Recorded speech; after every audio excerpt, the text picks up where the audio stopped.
रहमान। आज मैं हम स्टार्ट करेंगे रोटेशन एंड थर्मोडायनामिक। और रोटेशन एंड थर्मोडायनामिक में आज हमारा पहला टॉपिक है जिसका नाम है relation between linear and angular displacement. Relation between linear and angular displacement, ठीक है। या अगर आप लोगों को एग्ज़ाम में इस तरह आ जाए कि prove that S is equal to R theta, तब भी आप लोगों ने ये रिलेशन प्रूव करना है, ठीक है। तो सबसे पहले हम क्या करते हैं, स्टार्ट करते हैं topic. Consider a body located on point A move from point A to point B cover some distance theta. यह हमारे पास ये एक सर्कल है और मैंने यहाँ पर एक बॉडी ली है पॉइंट ए पर, ठीक है। जब हम पॉइंट ए से बॉडी को पॉइंट बी तक ले जाएंगे तो ये क्या कवर करेगा, ये डिस्टेंस कवर करेगा और इस डिस्टेंस को हम क्या कहते हैं, थीटा कहते हैं, ठीक है। ये जो डिस्टेंस है ये इसको हम थीटा कहते हैं, ठीक है। तो मैं आप लोगों को इस डायग्राम थोड़ा सा समझाऊंगा कि ये हमारे पास एक सर्कल है जिसके रेडियस आर है और ये हमारे पास पॉइंट ए है, ये पॉइंट सी है। पॉइंट ए और पॉइंट सी के दरमियान जो डिस्टेंस है वो एस से हमने रिप्रेजेंट किया है, ठीक है। और हमारे पास जो यहाँ पर ए और बी के बीच में जो एंगल बनते हैं उसको हमने थीटा बोला है, जो हमारे पास किस चीज़ के बराबर है, 1 रेडियन की, ठीक है। और साथ में हमारे पास ये पॉइंट ए और सी के दरमियान जो डिस्टेंस है इसको हम क्या बोलेंगे, इसको हम बोलेंगे एस, ठीक है। इसको हमने डिस्टेंस एस बोला है, ठीक है। ये हमारे पास आर्क जो है हमारे पास रेडियस आर के बराबर है, ठीक है। Arc A B, distance from A B, ठीक है, ये हमारे पास रेडियस आर के बराबर है, ठीक है। तो consider a body located on point A move from point A to point B cover some distance theta. हमारे पास पॉइंट ए में एक बॉडी पड़ा हुआ है जिसको हम क्या करते हैं, मूव करते हैं पॉइंट ए से पॉइंट बी तक, ठीक है, यहाँ तक। तो ये क्या करते हैं, ये डिस्टेंस कवर करते हैं जिसको मैंने थीटा बोला है, ठीक है। The body cover distance from point from A to B, let there is a point C between A and B, ठीक है। तो हम क्या करते हैं, हमने तो बॉडी पॉइंट ए से पॉइंट बी तक ले गया, ठीक है, पॉइंट ए से पॉइंट बी तक ले गई। तो अब हम क्या होगा कि पॉइंट ए और पॉइंट बी के बीच में हमने एक पॉइंट और ली है जिसको हमने पॉइंट सी बोला है, ठीक है। पॉइंट ए और पॉइंट बी के बीच में एक पॉइंट है, इसको हमने पॉइंट सी बोला है, ठीक है। तो जब बॉडी पॉइंट ए से पॉइंट बी की तरफ जाएंगी तो क्या करेंगे, एक और पॉइंट जो है वो कवर करेंगे, पॉइंट सी को भी साथ में कवर करेंगे और पॉइंट ए और सी के बीच में जो डिस्टेंस है इसको हमने क्या बोला है, इसको हमने एस बोला है, ठीक है।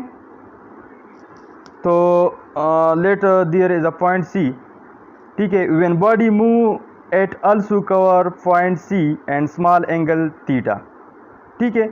जब बॉडी क्या करते हैं, यहाँ से यहाँ तक जाते हैं, पॉइंट ए से पॉइंट बी की तरफ जाते हैं, तो यहाँ पर पॉइंट सी भी कवर होते हैं और पॉइंट सी के साथ साथ हमारे पास यहाँ पर ए और सी के बीच में छोटा सा एंगल बनते हैं जिसको हम क्या कहते हैं, थीटा कहते हैं, ठीक है।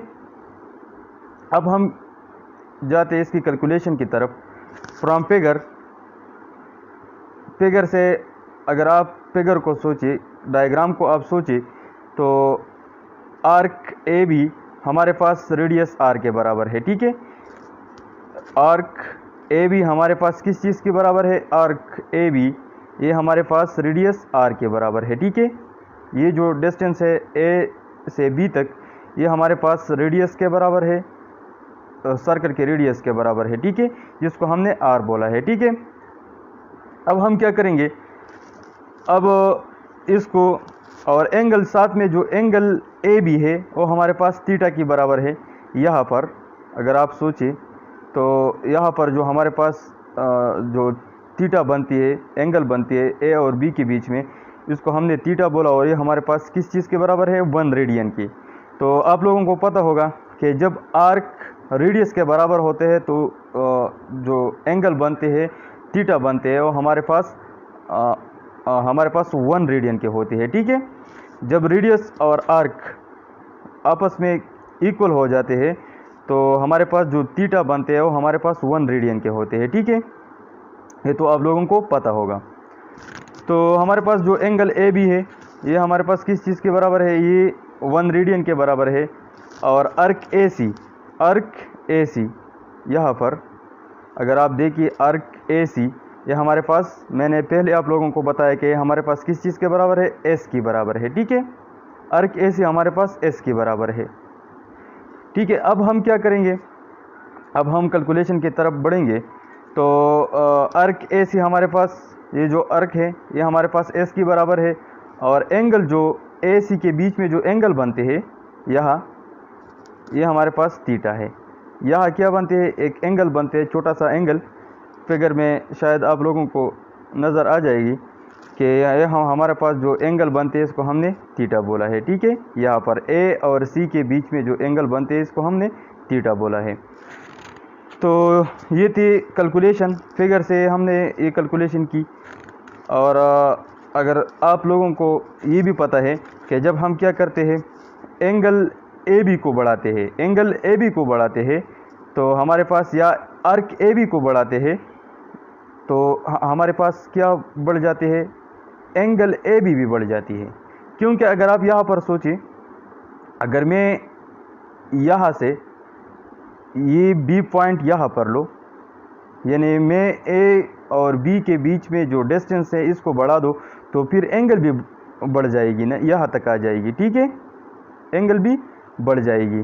तो हमारे पास जब हम आर्क ए बी को बढ़ाते हैं, ये ए से बी तक डिस्टेंस को बढ़ाते हैं, तो हमारे पास थीटा जो है, एंगल थीटा, ये भी बढ़ जाते हैं। ठीक है, तो इसके डायरेक्ट रिलेशन है इसके बीच में। ठीक है, तो अर्क एंगल ए बी हमारे पास प्रोपोर्शनल है किस चीज़ की, अर्क ए बी की। और अर्क ए सी हमारे पास, एंगल ए सी जो है ये प्रोपोर्शनल है अर्क ए सी की। ठीक है, अगर आप यहाँ पर सोचिए, अगर मैं ए और सी के बीच में डिस्टेंस को बढ़ा दूँ, यानी जो एस डिस्टेंस है मैंने ली है यहाँ पर, ये एस है। ठीक है, ए और सी के बीच में मैंने जो एस डिस्टेंस ली है ये हमारे पास क्या है, ये अर्क ए सी है।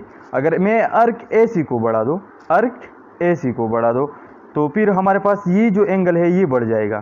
कंसिडर करें कि हम यहाँ पर पॉइंट लेते हैं, सी पॉइंट यहाँ पर लेते हैं, तो जाहिर बात है फिर हमारे पास एंगल भी बढ़ जाएगी। ठीक है, तो अगर आप क्या करते हैं, आर्क ए सी बढ़ाते हैं तो साथ में एंगल ए सी भी बढ़ जाती है। ठीक है, तो अब हम क्या करते हैं, इस प्रोपोर्शनलिटी को ख़त्म करने के लिए हम इक्वलिटी साइन और कांस्टेंट पुट करते हैं।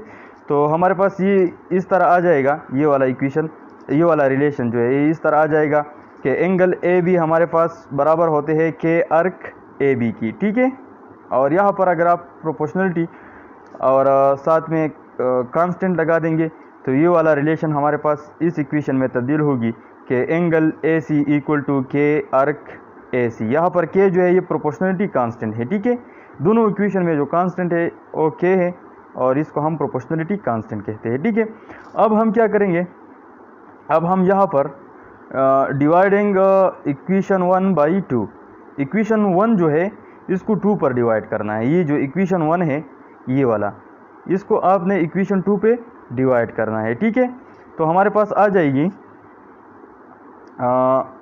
Angle A B divided by angle A C equal to K arc A B divided by के अर्क ए सी। ठीक है, तो के कैंसिल हो जाएगा के साथ, के कैंसिल। और अगर आप क्या करेंगे, यहाँ से इसकी वैल्यू पुट करेंगे, यहाँ से